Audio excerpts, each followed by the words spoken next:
Bonjour, je suis Hélène Diamond-Alelo, la présentatrice de magazine Parlons Profession.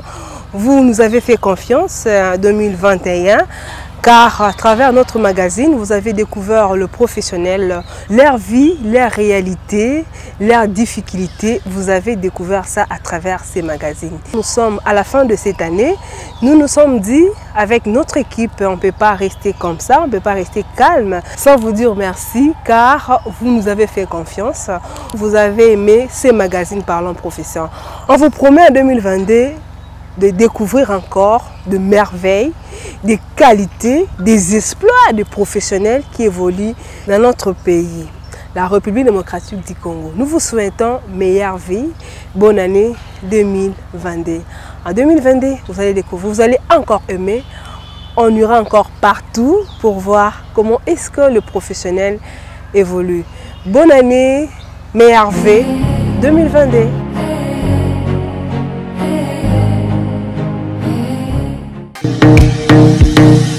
Parlons Profession, un magazine qui fait la promotion de personnes qui exercent un métier dans notre pays, de personnes qui pratiquent une profession et aussi des personnes qui sont en fonction. Bonjour à tous et à toutes, vous êtes déjà habitués, vous êtes vraiment très fidèles à suivre ces magazines car à travers vos appels, à travers vos messages, à travers vos suggestions, ça nous pousse encore de vous chercher les professionnels qui évoluent dans notre pays.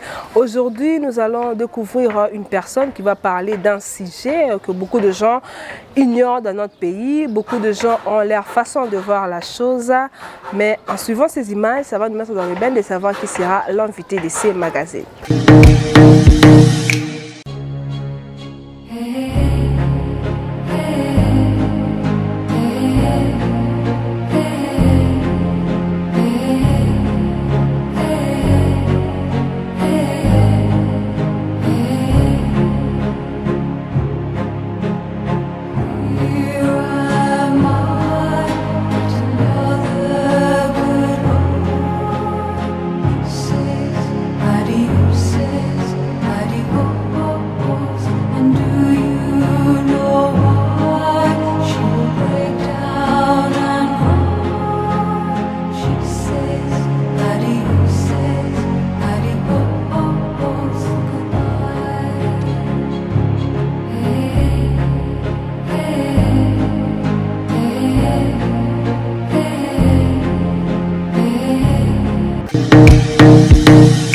Alors, souvent les images à la maison, vous vous demandez qu'est-ce que nous allons parler aujourd'hui, quel est le thème abordé à travers ces magazines Parlons Profession. Vous êtes déjà habitué à me voir avec le docteur Albert Mokengo. On parle souvent de sujets liés à la santé. Aujourd'hui, il est encore avec moi. On va parler d'un sujet qui a tué beaucoup de gens ignorent par rapport à cette maladie, à qui j'ai dit bonjour docteur Albert Mokengo. Bonjour les journalistes. Mbote na bande konya so bazolanda biso na Congo pe na mokili mobimba. Ba Congolais ya diaspora tozo pesa bino mbote bisika bozwami. Toza wana toujours pour na ko travailler pour na bonheur à bande konya biso ba Congolais, pour la santé à ba Congolais. Et ça va to mesana déjà na bato bota la biso ba mesana déjà qu'on a docteur Albert Mokengo à travers le magazine Parlons Profession to beta kanaï sur ba sujets liés à la santé pour que parce que zali médecin na centre la foi où zali moko ya ba œuvre ya fondation Albert Mokengo l'auto ko beta li solo oyo batu ba kufela mingi batu ebele ba zanga ba solution pour la ignorance to ko ba li solo ya goitre. Docteur Albert Mokengo, en tant que corps médical, qu'est-ce que tu veux comprendre dans goitre, les années, docteur? En fait, goitre, est sanctionné par l'étude universitaire na biso, en ce sens que nous avons rédigé une thèse de doctorat sur le goitre. Tout ça, les thèses à doctorat du colo à goitre. Donc, le goitre en Afrique. en comparaison avec les autres pays du monde, hein? Europe, Amérique et ainsi de suite, Inde, Asie quoi, Chine et ainsi de suite. Donc tout démontrer que bokono ya goitre ezali moko na makono o eza tellement invalidante parce que ils ont touché la beauté à mutu. Oyebi ba Kinois surtout ba Congolais ba mesana ko benga elongi, hein? Eza display. En fait, eza eloko ezo sala ke mutu akota na contact na monde extérieur. Eza écran. Donc écran na nzoto ya moto eza elongi. Et bokono wana ya goitre ebotaka na kingwa mutu. Donc oyebi elongi ya mutu pour mon nango il faut mon kingo mon elongi. Eza ba parti o etika la libanda tango tolata ya bilamba. O mona mutu kingo na ye awa e vimbi. En fait awa na kingo na base ya kingo na ndenga liboso. E vimbi. Na ndenga simate. Soki e vimbi na ndenga sima ezaka mingi to ba kyste, to ba lipome, mais na ndenga liboso awa na base ya kingo awa na se awa. Soki e vimbi nde to benga ngo goitre. Et puis ko vimba ngo ezate ke ebandi na tongo na poko ekomi monene. Wana eza inflammation ya thyroïde to benga ngo thyroïdite. Mais awa ezake kingo e vimbi base ya kingo ezo vimba ezo banda malembe e bandaka lokwa mbuma, hein? Mbuma muke lokwa mbuma loso. Au fur et à mesure ezokola ezokoma monene ti ekokoma na monene koleka mbuma ya paipai, hein? Koleka mbuma avocat koleka mbuma paipai bamzu penzo mona penza ke goitre komi penzo ndire mbomako na on dirait ba mboma penzo ya monene wana ya bokoko wana donc awa evimbeli na kingo pour dire que bokono wana ebebisaka non seulement beauté ya moto mais ezalaka pe na perturbation makasi na niveau et à fonctionnement il y a ba hormone, hein, parce que thyroïde est une glande hormonale. Donc et ça la spécifiquement pour produire au babenga communément anticorps, hein. Ils ont participé à la production il y a anticorps en autres moto pour défendre contre ma konoyaba. OK. Alors goitre pour brosser très rapidement ndengenini et bimaka et voilà goitre et utaka na dysfonctionnement ya thyroïde.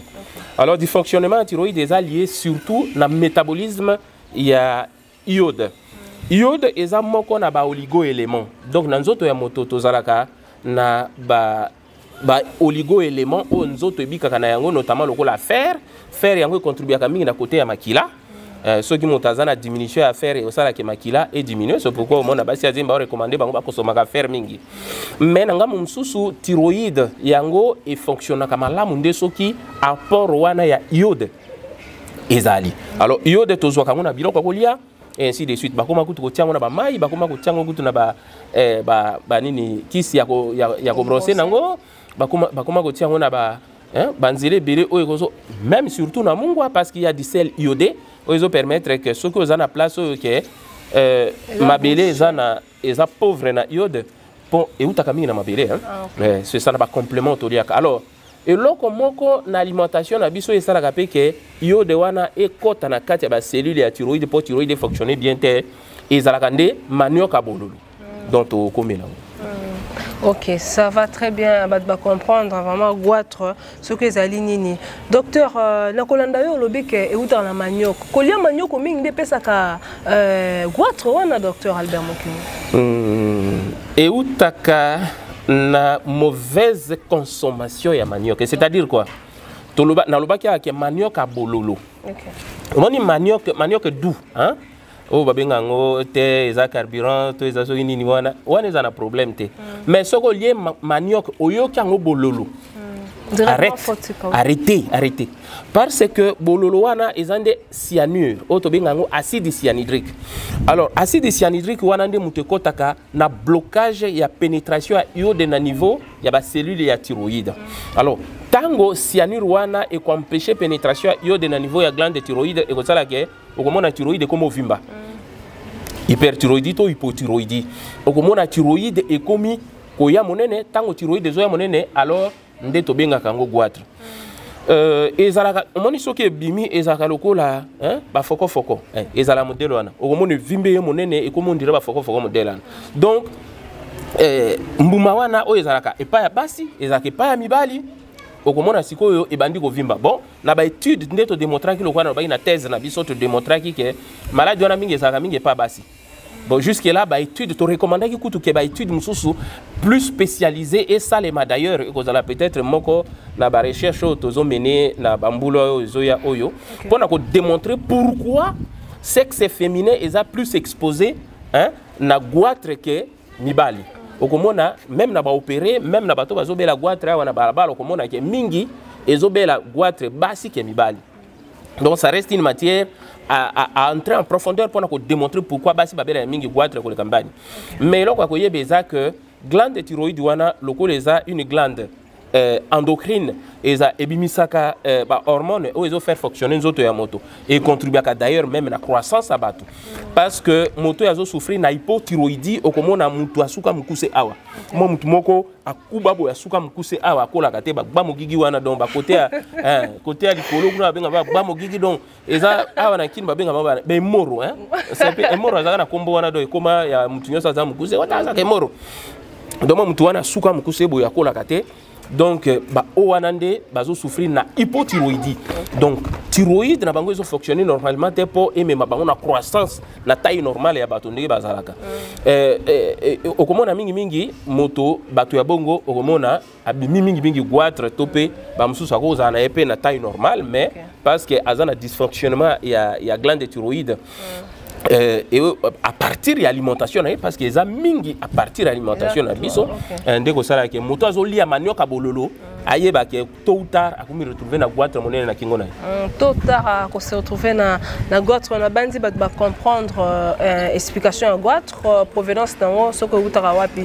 Docteur Albert Mukengo, quand est-ce que moto a moni que le niveau goitre comme il faut qu'il y ait un hôpital? Bien. En principe, goitre c'est une maladie chronique. Une maladie chronique, c'est une maladie qui évolue au fil du temps.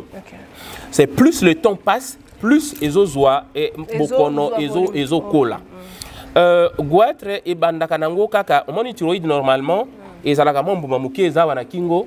Yonde ko zano zanango ngai même ndena zabo na zanango même cameraman ndenga zana zape nango mais soko tayi kingo cameraman okomona ke eza nango normal eza plat.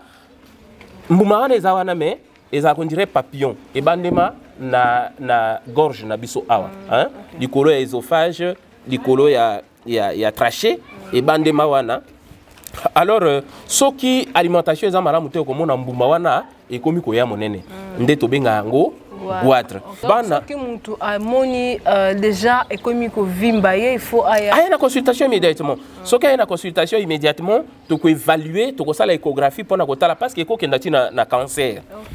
Eko kendati na cancer ya thyroïde. Alors soki ekomi na stade ya cancer te moto akoko zwana no ba kisi tango ezana na début wana akozo ba kisi lokwa ba levothyroxine lokwa na zolo ba spécialiste ba zoyo ka ba comprendre de quoi je parle donc kisi wana nde et ça la ka et ralentir croissance ya masse wana ya tumeur wana ya thyroïde. Alors ce qui est commis déjà à niveau que moto yemoko d'abord a comme indisposé a commis comme lingaka ba écharpe na kingo po ezobe sa beauté na esthétique tout ça et pas amibal imaginer hein talaka na ba cravate boye ce qui goitre za okanga cravate ndeni donc muta ko on dirait azana pression moko na kingo na donc moyen ezate et puis ce qui est plus dangereux encore c'est quoi plus ozomi kangisa ko ozokangaka yango ozotiaka ba kingo bozo finango plus ezo plonger et ko komo to bengaka goitre plongeant. Wana c'est encore plus dangereux parce que tellement ezolinge ko rawa yozo pekisangwe mona na libanda okomo finango na kingo et comment siko ko kita na kati yawa et ko kita na kati ya bien sûr na kati ya cavité thoracique donc et ko kita na kati ya cage thoracique alors comment ça la compression na ba gros vaisseau en même temps la carotide primitive ozomona ke bimaka directement na crosse aortique alors tango comme ça la compression et ba gros vaisseau moto banda déjà ba trouble ya palpitation moté mais comme beta noki a koki même ko ça la AVC parce que ils ont empêché makila ko matana cerveau normalement nanga mususu et ko ça la compression ya ba voie respiratoire ba corde vocale au conséquence et comme moto komi na rosité à voix donc moto azana a souffrir na goitre ko yoka voix na et comment changer parce que compression wana na niveau ya trachée na ba corde vocale et ça la qui voix et comment changer c'est comme un étranglement c'est comme un étouffement nanga mususu compression même na niveau ya œsophage ça la qui tant moto ça la déglutition donc tant moto ça la mouvement na ko mela biloko akoyo qu'on dirait ezofinaye donc ils ont un contact kingo eza quand même na poso mingi te. Ok, na bandi na banda ko ba comprendre par rapport ya maladie au goitre ba to belé ba baraté docteur Albert Moko a expliqué biso alors biso qui au ceinture déjà quelque chose moko ya bien te na mongo ko vanda te ko linga to bomba on le la bébé le roi zemi et pousse na Simon ya docteur Albert Moko comment traiter le goitre? Oh voilà. C'est comme Tota Koloba Biso Tolobaka souvent, la Fondation Albert Mokengo, il n'est pas bon d'être heureux tout seul. Il est temps de vivre pour les autres. Donc, Nalinga n'a pas na Koloba qui devise na biso ezali liya kanabatu. Ngolo nzamba sali biso ba connaissance nzamba sali biso eza ko sana ngolo lendote. Eza ko sana ngolo lendote, mais eza pona ko sunga population. Pardon, oyebi finalité ya médecine topé, il y a médecine d'ailleurs, mais il y a la faculté qui être utile pour soi-même et pour la société. Donc, opération à Guatre, ils ont un pamba. Guatre va traiter soit na bakisi, ce que on a début nango, na bakisi ça pour ralentir croissance na yango, soit na opération ce que comme monene, un, ils ont c'est esthétique à moto, deux, ils ont ça la compression à voie respiratoire. Voie digestive et puis ils ont la tendance à plonger na cage thoracique au bien à goitre plongeant pour éviter les risques et puis soit ceux qui ont un risque de cancérisation parce que tu démontres que tumeur et thyroïde et qu'on a une tumeur maligne. Bien sûr que goitre est une tumeur bénigne mais qu'on évolue pe na malignité d'autres bien à cancer. Donc pour éviter que comme un cancer ndé ils ont recommandé que moto à se faire opérer pour na kolongola yango abanga et l'autre côté pour et l'autre babanda ko banga. Je pense que moto nos autres oui c'est c'est là docteur yo que congolais aux endroits la Kinshasa aux on a ba communauté to na ba Gombe tout ça hôpital reconnu tout ça pour opérer goitre ba tout banga ka goitre. Est-ce que yo quoi assurer population muto azolanda yo à travers magazine parlons profession sur le plan sanitaire ndo loba qui aux appartenants biso pona ko sunga peuple congolais ceux qui muto azana goitre vraiment goitre ne comme on zipande ozoloba aye na centre de la foi pour opérer aux assure docteur Albert mais Fondation Albert Mokengo biso to tout à tolote ngolo nzamba sali biso ezande pona ko sunga docteur ya no lingate aux assure yo kanano yo ke loko nazo na ngezani oyebi complexe et complexe et infériorité. Au moment jusque là, il y a des noirs qui pensent que les blancs sont plus intelligents qu'eux. Mais nous, à la Fondation Albert Mokengo, nous disons que non. Je vous ai parlé tout à l'heure de ma thèse sur le goitre, la prise en charge à goitre. Une étude comparée, il y a des pays africains dans les autres pays du monde. Les Indiens nous ont confirmé coup de chapeau na professeur Agarwal et Sikazwami na New Delhi pour dire que beaucoup de goitre ça sur le quoi obangate ça tu le quoi obangisate traitement à goitre na tu démontrer que d'abord au début ils ont un traitement médicamenteux ce qui est au cola comme malembe sinon à niveau de prévention ndé ça et ça la que ba utiliser sel iodé na ba cuisine kolamba na sel iodé pour apport wana ya iode parce qu'il y a toujours eu de l'alimentation. Mais dans le monde, ceux qui goitre comme déjà mon aîné, soit ils ont un risque de cancérisation, topé comme mon aîné, c'est esthétique à moto, et ça que parce que tout le monde qui a un display, qui a un display à moto, et ça que tout opéré yango, tout longola yango pour moto qui a un normal. Donc c'est comme ça. Alors pour na koloba que moto a koki ko banga te ko se faire opérer na goitre parce que et loko e banda ko bangi sabato ezalaka d'abord tellement bamindere babanda ko sala mosala wana moto moyindo bando mona kake soki ka mondere azate moto moyindo ko sala mote lelo c'est n'importe quoi. Deux, eza que hémorragie nde moto bando bangi sabato mais lelo anatomie à kingo eza tellement maîtrisé au point que hémorragie eza nango sur le côté. C'est comme ça. De trois, ezala ki dissection ya nerf récurrent eza ba branche ya nerf vague. Alors, dissection na yango ezala ki maîtriser te alors bato bakoki ko comme na niveau ya ko disséquer yango mabe ko paralyser ba corde vocale. Lelo ils sur le côté. Vous comprendre. Pour na koloba que 4 c'est plutôt l'infection. Infection ezala kanango lisusu et le côté parce que ba antibiotique depuis ezala fabriqué coup de chapeau na ndeko na biso wana lui Pasteur il a parvenir à découvrir microbes et découvrir antibiotiques pour neutraliser yango lelo ba spécialité zébélé pe ba famille et y a antibiotiques zébélé OK ils ont neutralisé l'infection pe avec asepsie notamment lié à des infections à stérilisation ba matériel les loba danger wana ezalaka lisusu te parce que tout est maîtrisé, c'est négligeable. Et là comme sous les autres les années moto oyo ayebi ko sala mosala wana te eloko ya malamu ya ko sala eza ko zala humble. Oyebi humilité eza vraiment eloko ya malamu nzambe azoloba ke humilie-toi, humilie-toi, humilie-toi.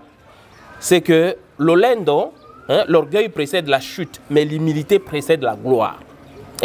Côté biso to télémandé yangwana. Nzamba sa biso ngolu, apesi biso ba moyen ya ko tanga université, mais apesi biso makuki ya ko mi initier, ko se faire initier, ko continuer ko apprendre, ko kende ko luka ko yeba. Alors, tango to yebi eloko, eza poto sa elango lolendo te, mais eza nde poto sunga population o bazana besoin nango.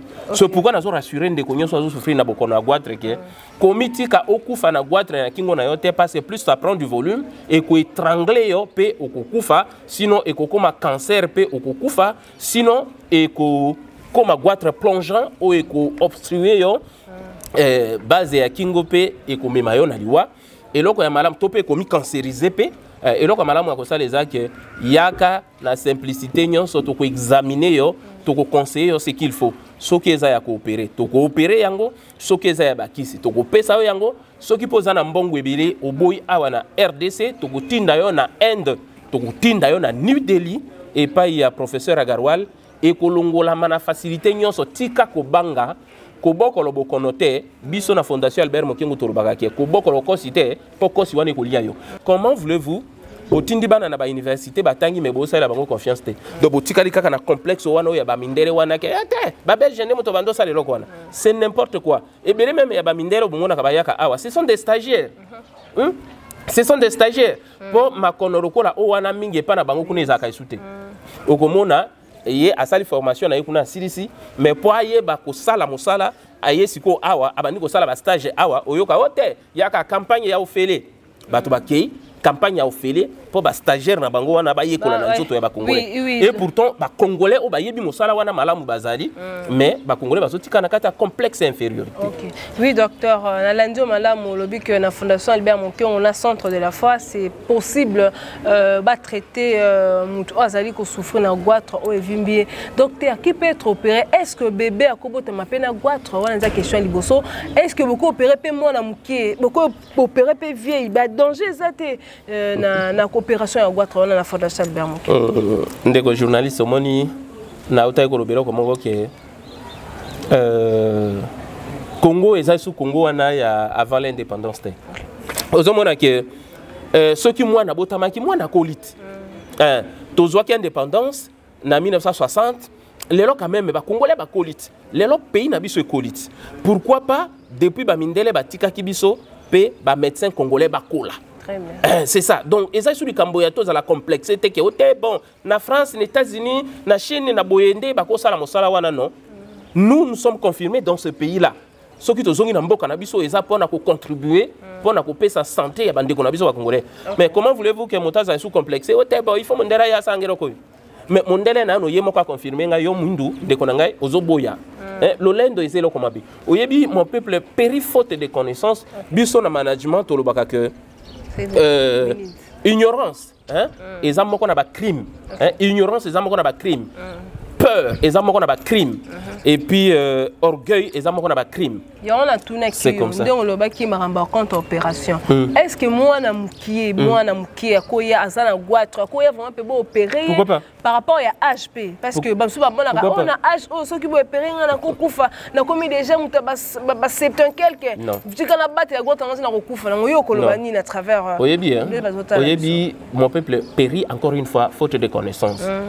Premier autres allez que comment okobo koloboko notie bomayon anko parce que oza tout simplement complexé tozana kobanga pambo ezata na sensité.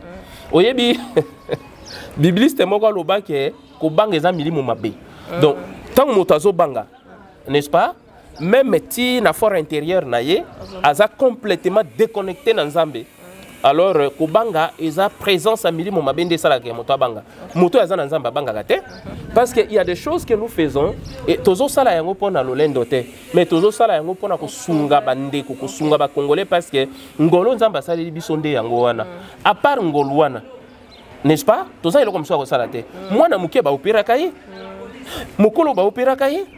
quel que soit l'âge ba opéra ka mutu na bokono azo souffrir na yango question ozwa na maboko ya spécialiste ya eloko wana ayebi yango malamu akosala yo mosala na ndenge ya malamu pe okobika eloko mosusu ya koyeba ezozala que mwana nzambe abanga aliwa te mwana nzambe abanga aliwa te et puis eloko ya mabe kolekeza ke tango ozobatela bokono soit disant ozobanga traitement mais ozomibomisa yo moko parce que tu ko démontrer awa que traitement est d'abord médical, traitement est préventif, en même temps traitement est chirurgical. Ce qui masse comme mon est comme n'a pas perturbation, ils ont permettre de respirer normalement, de normalement, et qu'on a risque à comme on a quoi plutôt cancer, il y a thyroïde topé. Et qu'on a une compression. C'est un opéré. Oui, bien docteur. Donc comment vraiment pénétrer mission monsieur Soukani, ça bien tout ça pour ça live pour pas bien rabattre ma question avant. Docteur, vie est-ce qu'il y a une vie différente entre Mouto Azaki na Guatre avant ba opérer na après biloko eza banda ko liete za to vine ko zonga toujours normal. Et là comment ça boy. Soki wana ba spécialiste ba comprendre directement qu'on na zoloba. Soki thyroïdectomie et salemi une thyroïdectomie totale. Nde moto akokoma siko ko consommer iode na levothyroxine à vie. Mais ce qui est salemi tout simplement une lobectomie. Topé et salemi tout simplement une nodulectomie parce que musu pesa la kyste. Alors tango canal wana et développe ka mingi ba kyste ya au moins Guatre vimbi bonzo kande na kati ezande kyste eza mai. C'est comme ça. Alors ce qui ezala kinde kyste moto akozata na kyste moko ya kozwaka lisute kyste wana elongwe donc Guatre ya kyste wana elongwe moto kingo ezongi normal azata na kila moko te do azane lokote. OK na bandi na ndako balandi to beti disolo ya Guatre nous tozaki na docteur Albert Mokengo. Docteur Albert Mokengo batu balandi biso à travers émission Autobandi to ça ba numéro na bino na au bas de nos écrans batu ba mona ba zoyo wa pipi ba bien on a numéro ni aussi c'est pour clôturer mais ce qu'on vraiment na souka parce que TV zalingo. Fondation Albert Mokengo zamina Kingabo. Avenue Walola numéro 5.